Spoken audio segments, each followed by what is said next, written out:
지난 토요일 재외선거 신고 신청 마감 결과 뉴욕 지역은 7,500여 명이 신고 신청을 마쳤습니다. 이번에는 플러싱 투표소가 빠지고 맨해튼으로 변경됐습니다. 민주당 경선 주자인 마이클 블룸버그 전 뉴욕시장이 플로리다 여론조사에서 1위를 차지했습니다. 일본 요코하마항에 정박 중인 다이아몬드 프린세스호에 탑승했던 미국인 승객 300여 명이 전세기편으로 귀국했습니다. 14명의 양성 반응자들도 포함됐습니다. 뉴욕주에서는 독감의 기세가 꺾일 줄 모르고 있습니다. 지난 2월 첫째 주에만 주 전역에서 17,000명이 독감 확진 판정을 받았습니다. 트럼프 행정부가 불법 체류자들을 보호하는 도시에 국경 순찰 특수대원들을 투입할 계획입니다. 이상은 이 시각 주요 뉴스입니다. 시청자 여러분 안녕하십니까? KBN 뉴스입니다.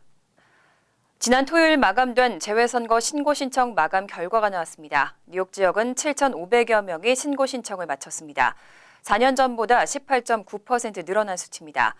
선관위는 또 3곳의 투표소도 선정해 발표했습니다. 뉴욕 총영사관과 뉴저지, 필라델피아로 이번에는 플러싱 투표소가 빠지고 맨해튼으로 변경됐습니다. 보도에 김찬래 기자입니다. 뉴욕 총영사관은 지난 15일 자정 재외선거 신고 신청 마감 결과 제21대 국회의원 재선거에서 뉴욕 공관명부에 등재된 재외국민이 잠정 7,552명이라고 밝혔습니다. 4년 전인 제20대 국회의원 선거 대비 신규 등재자는 4,202명에서 6,125명으로 45.8% 증가했지만 영구명부 등재자는 2,152명에서 1,427명으로 725명 감소했습니다. 따라서 전체 인원은 7,552명으로 총 1,198명이 늘어났습니다. 18.9% 증가한 수치입니다. 중앙선관위가 밝힌 전체 재외선거 신고 신청자 수는 17만 7,099명으로 4년 전보다 10.9% 증가했습니다. 국가별로는 미국이 4만 2,062명으로 가장 많고 일본 2만 3,158명, 중국 2만 797명으로 뒤를 이었습니다. 한편 뉴욕 총영사관 재외선거관리위원회는 제21대 국회의원 투표소는 총 3곳으로 뉴욕 맨하튼과 뉴저지, 필라델피아에 설치된다고 밝혔습니다. 저희가 이번에 명부 등재된 분들의 거소 통계를 한번 분석해봤습니다. 그래서 이제 어느 쪽을 할 때 가장 유권자분들이 가장 많은 분들이 투표에 참여하시기가 편리할까 저희가 분석을 해봤는데 아무래도 맨해튼에 있는 공간에서 투표 장소를 설치해서 운영할 때 좀 더 많은 인원들이 접근이 편리한 것으로 저희가 파악을 하고 뉴욕 총영사관 8층 회의실에 설치되는 뉴욕 총영사관 재투표소는 4월 1일부터 6일까지 운영되며 뉴저지 한인회관과 필라델피아 서재필 의료원에 설치되는 추가 투표소는 4월 3일부터 5일까지 3일간 운영하게 됩니다. 선관위 측은 최대한 많은 인원의 투표 참여가 가능하도록 셔틀버스 운영 방안도 마련할 계획이라고 밝혔습니다. KBN 뉴스 김찬래입니다. 민주당 경선 주자인 마이클 블룸버그 전 뉴욕시장이 플로리다 여론조사에서 1위를 차지했습니다. 플로리다 프라이머리는 아직 한 달이나 남았지만 블룸버그 전 시장의 가능성을 보여줬다는 평가가 나오고 있습니다. 조 바이든 전 부통령은 25.9%로 지난달보다 15%가 떨어지면서 2위에 올랐습니다. 의회 전문 매체 더 힐은 여론조사 기관 세인트 피트 폴스가 실시한 조사에서 마이클 블룸버그 전 뉴욕시장이 지난달보다 10%포인트 상승한 27.3%의 지지를 받으며 1위를 기록했다고 보도했습니다. 바이든 전 부통령은 25.9%로 2위를 차지했습니다. 블룸버그 전 시장과 지지율의 차이가 크진 않지만 지난달 41%에서 무려 15.1%포인트가 떨어졌습니다. 바이든 전 부통령은 초반 경선지인 아이오와와 뉴햄프셔에서 잇따라 4위, 5위에 그치며 대세론이 크게 흔들리고 있습니다. 아이오와 뉴햄프셔에서 번갈아 1, 2위를 차지한 핏 부리지지 전 인디애나주 사우스밴드 시장은 10.5%, 버니 샌더스 상원 의원은 10.4%로 나란히 3, 4위를 차지했습니다. 불과 0.1%포인트 차이밖에 나지 않았습니다. 5위는 뉴햄프셔 이후 다크호스로 부상한 에이미 클로버셔 상원 의원이 8.6%로 뒤를 이었고 엘리자베스 워런 상원 의원은 4.8%로 6위, 7위는 억만장자 사업가 톰 스테이어가 올랐습니다. 플로리다 프라이머리는 다음 달 17일로 아직 한 달이나 남았습니다. 하지만 블룸버그 전 시장의 가능성을 보여준 조사라는 점에서 주목되고 있습니다. 일본에 정박 중인 크루즈선에서 코로나19 환자가 빠른 속도로 확산되고 있는데요. 크루즈선에 탑승한 미국인들을 태운 전세기 2대가 어젯밤 캘리포니아와 텍사스에 도착했습니다. 약 340여 명인데 그중에는 14명의 양성 반응자들도 포함됐습니다. 보도에 김찬래 기자입니다. 일본 요코하마항에 정박 중인 다이아몬드 프린세스호에 탑승했던 미국인 승객 300여 명이 전세기편으로 귀국했습니다. 크루즈선에 탑승한 미국인은 380여 명, 그중 선내에서 코로나19 확진 판정을 받은 44명은 일본 병원에 머물면서 치료를 받게 되고 나머지 인원들은 미국으로 돌아왔습니다. 이들은 도쿄 인근 하네다 공항에서 2대의 전세기에 나눠 탑승해 캘리포니아주 트래비스 공군기지와 텍사스주 샌안토니오 합동기지에 각각 도착했습니다. 귀국길에 오른 이들 가운데 14명의 코로나19 확진자도 포함된 것으로 알려졌습니다. 국무부와 보건부는 공동 성명을 통해 300여 명이 다이아몬드 프린세스에서 하선해 전세기를 타기 위한 준비를 하는 동안 이들 14명의 양성 검사 결과가 통보됐다고 발표했습니다. 정부는 이들을 표준 프로토콜에 따라 가장 효율적이고 안전한 방법으로 전세기 내부의 특별 차단 구역으로 이송해 격리했다고 밝혔습니다. 따라서 미국에 확인된 코로나19 환자는 기존 15명에 일본에서 치료를 받고 있는 크루즈 탑승 환자 44명, 그리고 귀국한 크루즈 승객 14명 등으로 늘어나게 됐습니다. KBN 뉴스 김찬래입니다. 이번 겨울이 지난 10년간의 독감 유행 시즌 중 최악의 해로 평가되고 있습니다. 뉴욕주에서도 독감의 기세가 좀처럼 꺾일 줄 모르고 있습니다. 지난 2월 첫째 주에만 주 전역에서 17,000여 명이 독감 확진 판정을 받았습니다. 뉴욕주 보건국은 지난 1일부터 8일까지 한 주 동안 주 전역에서 17,233명이 독감 확진 판정을 받았다고 밝혔습니다. 지난 20년 내 두 번째로 많은 독감 환자가 발생한 주로 기록됐습니다. 이 가운데 뉴욕시에서만 총 7,913명의 환자가 발생했습니다. 브롱스가 2,238명을 기록했고 퀸즈가 2,235명으로 뒤를 이었습니다. 이로써 이번 겨울 시즌 동안 뉴욕주 내 독감 환자 누적치는 모두 10만 6,824명으로 늘어나게 됐습니다. 뉴욕주 보건당국은 독감 백신 접종과 예방법을 재차 강조하고 있습니다. 하워드 저커 주 보건국장은 지금이라도 독감 예방주사를 접종받고 손을 청결히 씻으며 독감 증상자와 접촉을 피하는 것이 최선이라고 강조했습니다. 독감에 감염되면 고열과 함께 기침과 인후통, 콧물 또는 코막힘이나 두통, 오한 등의 증상이 나타날 수 있고 어린이들은 구토와 설사 증세까지 보일 수 있습니다. 한편 질병통제예방센터는 지난해 10월부터 시작된 이번 독감 시즌 동안 미국에서 최소 2,600만 명이 감염됐고 25만 명이 입원했으며 사망자 수만 14,000명으로 추정된다고 발표했습니다. 트럼프 행정부가 불법 체류자들을 보호하는 도시에 국경 순찰 특수대원들을 투입할 계획입니다. 특수부대까지 동원해서 불법 체류자 체포를 대폭 늘린다는 취지인데요. 단속이 한층 과격해질 것으로 예상되고 있습니다. 15일 뉴욕타임즈는 트럼프 행정부가 불법 체류자들을 보호하는 이른바 피난처 도시들에 국경 순찰 특수대원을 투입할 것이라고 보도했습니다. 피난처 도시들이 트럼프 행정부의 반이민 정책에 잇따라 제동을 가하면서 아예 특수부대까지 동원해 단속을 강화하겠다는 취지입니다. 투입되는 대원들은 세관 국경보호국 소속 국경 순찰 전술부대 요원들로 저격을 비롯한 특수작전 교육을 받은 정예 요원들입니다. 이들은 통상적으로 미국 멕시코 국경지대에 마약 무기 밀수 조직 소탕에 투입됐지만 이번에는 각 대도시에 이민 세관 단속국 요원들을 지원하게 됩니다. 대상 지역은 뉴욕과 시카고, 로스앤젤레스와 샌프란시스코, 애틀랜타와 휴스턴, 보스턴과 뉴올리언스 등으로 오는 5월까지 집중적인 단속을 펼칠 예정입니다. 특수대원까지 투입되면서 불법 체류자 단속은 한층 과격해질 것으로 예상되고 있습니다. 뉴욕타임즈는 이번 조치는 불법 체류자 단속에 비협조적인 대도시들을 거세게 압박하겠다는 트럼프 행정부의 의지를 반영하는 것이라며 특수대원의 투입은 이민자들의 공포감을 더욱 높일 것이라고 전했습니다. 소위 이민자 보호주에 대한 트럼프 행정부의 대응이 갈수록 강해지고 있습니다.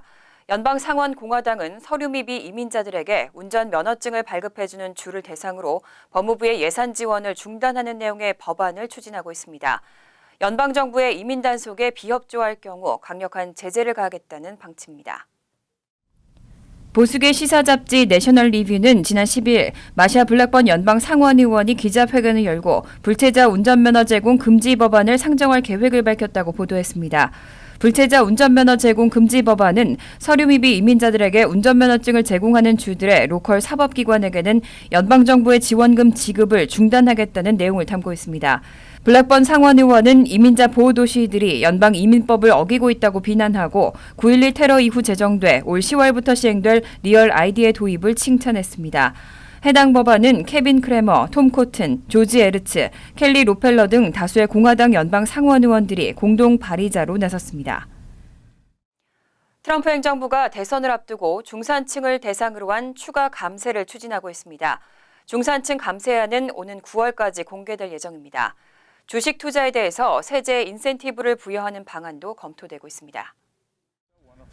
레리 커들로 백악관 국가경제위원회 위원장은 14일 폭스 비즈니스와의 인터뷰에서 트럼프 대통령이 중산층에 대한 추가 감세안을 준비하고 있다며 세금을 10% 감면하는 방안을 희망하고 있다고 밝혔습니다.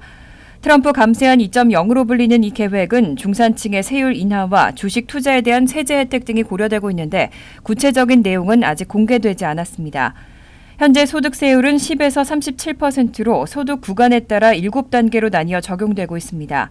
이 중 22%와 24%의 세율이 적용되는 납세자 대상 세율을 15%로 낮추는 방안에 대해 검토 중이라는 추측이 나오고 있습니다. 아울러 주식 투자에 대한 세제 혜택도 포함될 것으로 보입니다. 대표적으로 연간 소득 20만 달러 이하의 개인에 대해선 주식 투자액 $10,000까지 비과세 혜택을 주는 방안이 거론되는 것으로 알려졌습니다. 커들로 위원장은 트럼프 대통령이 대선 2개월 전인 9월까지는 감세안의 세부 사항이 공개되기를 희망했다고 밝혔습니다. 다만 감세안이 통과하려면 민주당이 다수인 연방 하원을 통과해야 하지만 연방정부의 재정 적자가 1조 달러 규모로 급증한 상태여서 추가 감세에 대한 반대가 적지 않을 것으로 전망됩니다. 뉴욕시 주택관리공사가 15억 달러 규모의 시형 아파트 민영화 계약을 체결했습니다. 맨하튼과 브루클린의 시형 아파트 6천여 가구에 대해 민간 회사와 파트너십을 갖기로 했습니다. 뉴욕시 주택공사는 13일 맨하튼과 브루클린의 시형 아파트 6천여 가구에 대해 민간 회사와 파트너십을 갖기로 했습니다. 이에 따라 앞으로는 L&M 디벨롭먼트 파트너스와 허드슨 등의 민간 업체들이 뉴욕시 주택공사가 관리하던 5개 아파트 단지를 맡아 보수공사를 벌이고 관리하게 됩니다. 이번 거래는 15억 달러 규모로 뉴욕시 주택관리공사가 추진하는 시형 아파트 민영화 프로젝트 단일 계약으로는 최고액을 기록했습니다. 뉴욕시 주택관리공사가 시형 아파트의 민영화를 추진하는 까닭은 시가 100% 아파트를 소유하고 있는 기존 시형 아파트에서는 연방정부로부터 렌트 보조 프로그램 지원을 받을 수 없기 때문입니다. 렌트 보조 프로그램 지원을 받으려면 주택관리공사가 민간 회사와 파트너십을 맺어야 합니다. 결국 민간 부동산 개발 회사가 시와 장기 리스 계약을 해서 재임대하는 방식을 갖추게 됩니다. 이때 리스 계약금은 일시불로 내야 하고 시는 이 자금을 아파트 개선에 투입하고 엘리베이터나 히팅 고장 등의 문제를 해결하게 됩니다. 시형 아파트가 민영화되더라도 기존 렌트 안정법에 의해 거주하고 있는 주민들은 본인 소득의 30%만을 렌트로 지급하면 됩니다. 논란이 되었던 뉴저지 잉그루드 클립스의 대형 아파트 개발안에 대해 주 법원이 허가를 내렸습니다. 개발사는 600세대 가운데 20%에 해당하는 120세대를 저소득층 아파트로 할당하겠다는 명분을 걸고 허가를 받았습니다. 잉그루드 클립스 타운 정부는 바로 항소할 방침을 밝혔습니다. 뉴저지 주 법원의 크리스티나 페링턴 판사는 개발사 노르만디가 800 실반 애비뉴에 추진하는 600세대 규모의 아파트 개발안을 허용하라는 명령을 내렸습니다. 개발사는 600세대 가운데 20%에 해당하는 120세대를 저소득층 아파트로 할당하겠다는 명분을 내세워 주 법원의 허가를 받아냈습니다. 법원은 지난달 잉그루드 클립스 타운 정부가 저소득층 아파트 공급 의무를 전혀 이행하지 않고 있다며 347채의 저소득층 아파트 공급을 명령한 바 있습니다. 이어서 이번에 저소득층 아파트 공급을 명분으로 내세운 개발사의 대형 아파트 건립안을 허용했습니다. 이와 같은 주 법원의 연이은 판결은 잉그루드 클립스에서 저소득층 아파트가 단 한 채도 없기 때문에 내린 징벌적 성격으로 풀이되고 있습니다. 잉그루드 클립스 타운 정부는 항소할 방침을 밝혔지만 항소심에서 승리할 가능성은 불투명한 상황입니다. 이 문제를 두고 타운 정치권은 공화 민주 양당으로 갈려 책임 전가를 하는 등 갈등과 불협화음이 이어지고 있습니다. 주민들은 6천여 명이 사는 소규모 타운에 대규모 아파트들이 잇따라 건설되면 기존 주민들의 삶의 질이 저하될 것이라며 우려하고 있습니다.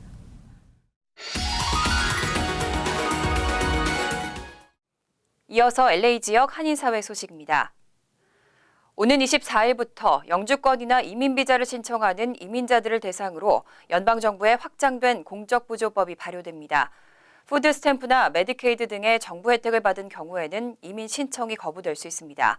새롭게 바뀌는 공적부조법에 대해 홍지은 기자가 알아봤습니다. 오는 2월 24일부터 정부 혜택 수혜자에 대한 이민 제한이 시행됩니다. 우선 2019년 10월 19일 이후부터 정부의 SSI 현금 보조 혜택, 푸드스탬프, 섹션 8 주택 지원, 메디케이드 등을 받은 이민자는 영주권자나 이민 비자를 거부당할 수 있습니다. 영주권 갱신할 때 공적 부조를 해당되냐, 정부 혜택을 받은 것들이 문제가 되냐, 그리고 또 시민권을 받을 때 문제가 되냐, 이런 질문 많이 하시고요. 또 이제 구체적인 그 사안에 대해서는 오바마 케어를 받았는데 그 문제가 되냐, 내 자녀가 시민권자 아이인데 시민권자 아이가 받은 것도 문제가 되냐. 일부 한인들은 영주권 신청이 기각될까 두려워 일단 받고 있는 혜택을 중단해 생활에 어려움을 겪고 있습니다. 이민법 전문가들은 법안 적용 대상인지, 받고 있는 혜택이 법안에 포함되어 있는지 파악하는 것이 필요하다고 강조합니다. 특히 영주권을 갱신하는 사람들의 문의가 많은데 해당되지 않습니다. 영주권자와 시민권자들은 해당이 되지 않습니다. 따라서 공적부조법에 전혀 영향을 받지 않기 때문에 시민권 신청을 하시는 분들, 이제 제가 영주권자인데 저 시민권 신청해도 되나요? 저 메디칼 12년 동안 받았는데 시민권 신청해도 됩니까? 이런 질문들 많이 받고요. 또 영주권 갱신해도 안전합니까? 영주권 뭐 뺏기는 건 아닙니까? 이런 질문들을 많이 받는데 괜찮으세요? 하지만 영주권자일지라도 해외에서 180일 이상 체류한 후 입국할 경우엔 이민심사에서 불이익을 당할 수 있습니다. 가정폭력 피해자 구제 비자인 바와와 인신매매와 범죄 피해자를 위한 T비자와 U비자, 그리고 난민과 특별 이민 청소년 신분 등도 공적부조법에 해당되지 않습니다. 가족이 받은 혜택 역시 이민심사에 영향을 주지 않습니다. 원래 원칙적으로는요, 이제 이민국에 따르면 가족들이 받은 이제 공적 보조는 서로에게 영향을 주지는 않습니다. 그게 원칙이고요. 다만 그 공적 부조가, 그러니까 현금성 혜택들이 유일한 가정 수입일 경우에는 영향을 줄 수가 있어요. 저소득층 한인들이 연방정부에서 지원받고 있는 메디케이드도 새 법안에 추가됐습니다. 모든 메디케이드가 문제가 되는 게 아니라 아까 응급 메디칼, 그리고 응급 상황일 때 메디칼, 그리고 임신 중에 받은 메디칼과 또 임신 마지막 날로부터 60일까지 받은 메디칼 괜찮고요. 또 21세 미만이 받은 메디칼, 거기까지는 공적 부조가 아닙니다. 설령 정부 혜택을 받아 영주권을 받을 자격이 안 되는 경우에도 기회가 주어지긴 하는데 심사관의 재량에 따라 보증 채권인 퍼블릭 차지 본드를 이용해 기각을 피할 수 있습니다. 전문가들은 혜택을 받지 않았더라도 이민 심사 시 앞으로 수혜 가능성이 있다고 판단될 경우에도 영주권이 거절될 수 있다며 법률 전문가와 반드시 상담할 것을 당부했습니다. MBC 뉴스 홍지은입니다. 노숙자 주거 문제 해결을 위한 정부 소유의 트레일러가 LA에 도착했습니다. 노숙자 임시 주거 시설로 쓰이는데 트레일러 한 대당 최대 11명의 노숙자가 기거할 수 있습니다. 게빈 뉴섬 캘리포니아 주지사가 지난달 캘리포니아 주 전체에 제공하기로 약속한 노숙자를 위한 쉘터용 트레일러 10대가 어제 LA 지역에서 처음으로 투입됐습니다. 사우스 LA 지역의 한 주차장에 투입된 트레일러는 침대와 화장실, 부엌, 거실이 갖춰져 있으며 길거리나 모텔 방에서 지내고 있는 가족들을 위해 시 주거시설로 사용될 예정입니다. 한편 주 저녁에 이 같은 트레일러가 총 30대 투입되며 10대의 노숙자 쉘터용 트레일러는 이번 달 말까지 엑스포지션 블러버드와 크렌셔 블러버드에 위치한 구 LA 카운티 보호관찰국 건물에 들어설 예정입니다. 간추린 소식입니다. 뉴욕시 대기오염 문제로 지난해 3,800명이 숨진 것으로 드러났습니다. 10일 저널 네이처의 발표에 따르면 미국 내 일찍 사망하는 사람들의 41에서 53%는 대기오염 영향인 것으로 나타났습니다. 특히 뉴요커의 경우에는 더 높은 60%였고 뉴욕시 대기오염은 타주에서 발생한 공해물질이 바람을 타고 이동해온 것으로 보입니다. 연방환경보호청은 대기오염 문제를 해결하기 위해 일부 관련주에 대해 강력한 규제를 가하고 있습니다. 뉴욕주가 성별에 따른 제품 가격 차별을 의미하는 핑크택스를 없애기 위한 캠페인을 시작하고 법안 제정을 추진하고 있습니다.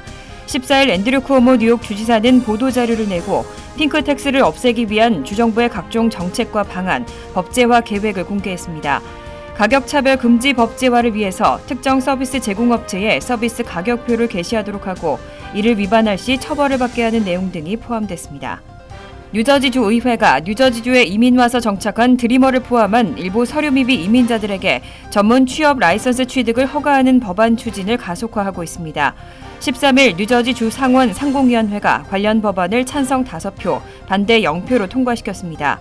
주 상원 상공위원회는 법안을 통과시키면서 불법 체류 청년 추방유예 프로그램 수혜자뿐만 아니라 모든 비이민 비자 소지 이민자들도 전문 취업 라이선스를 취득할 수 있도록 법안을 개정했습니다. 퀸즈 포레스트힐의 한 치과가 어린이들을 대상으로 2월 한 달간 무료 진료를 실시합니다. 플라자 칼리지가 운영하는 커뮤니티 덴탈 클리닉은 전국 어린이 치과 진료의 달을 맞아 오는 29일까지 18세 미만 어린이들을 대상으로 무료 진료를 열고 있습니다. 칼리지 측은 불소도포와 치아 홈메우기 등 기본적인 시술이 포함된 진료를 제공하고 있다고 밝혔습니다. 사전 예약이 필요합니다. 환율과 증권 소식입니다.